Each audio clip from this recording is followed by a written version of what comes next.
Living as an atheist, is it not better to act in your life not because you fear a hell one day or because you fear the benefits of what God will give you in heaven, but because you live by a standard of good, and that is my objective, moral code is by the laws that we live by? And is it not better to do that for your own, personal satisfaction than just fear?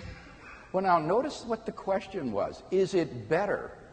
That question in itself presupposes that on atheism there's a way to answer that question.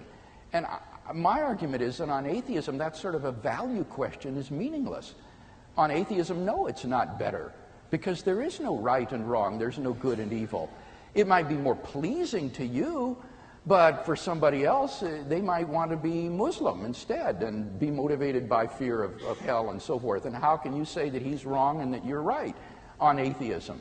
So, you see, the very question presupposes that these kind of value judgments are meaningful. Now, if you ask me on theism, is it better to live a life that is not out of craven fear of hell, but because you want to live in accordance with the good and the right and the true?